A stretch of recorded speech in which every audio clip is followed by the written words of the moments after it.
لاہور سے ایک نوجوان نے کسی غیر احمدی دوست کے سوال لکھے ہیں اور کہتے ہیں کہ اگرچہ وہ مسلمان ہے مگر خدا اور کسی مذہب کا قائل نہیں ہے. تو مسلمان کس طرح ہو گیا؟ تو آج کل کی تاریخ میں؟ آج کل کی تاریخ میں اسی بات کو نہیں مانتے اس لیے مسلمان. سوال وہ یہ کرتا ہے کہ حضور صلی اللہ علیہ وسلم نے خود اپنی ازواج مطہرات کے ساتھ انصاف نہیں کیا تھا اور اپنی زندگی اور اپنی زندگی کے آخری 3 ہفتے حضرت عائشہ کے ساتھ گزارے. اس کے بارے میں مکمل وضاحت فرمائیں. اور یہی اعتراض ہے جو دیری ہوا بیچارہ. ابھی اور بھی ہیں آگے.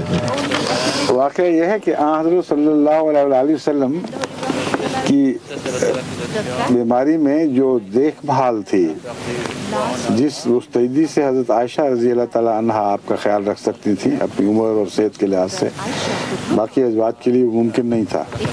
اس لیے آپ نے باقیوں کی اجازت سے ایسا کیا ہے اور انہوں نے شرح صدر کے ساتھ اجازت دی تھی. اس میں انصاف اور طرح کا ہے، بوجھ سے ان کو آزاد کیا گیا ہے اور بیماری کی دیکھ بھال کی تکلیف سے ان کو رخصت دی گئی، مگر وہ اسی طرح گھر میں تشریف لاتی تھیں، پاس بیٹھتی تھیں، فوائد حاصل کرتی تھیں، اگرچہ ذمہ داری کی ادائیگیوں سے وہ مبرہ تھیں. اس لیے اس کو ناانصافی کہنا کہ حیرت انگیز بات ہے جو انسانی فہم میں آ نہیں سکتی. دوسری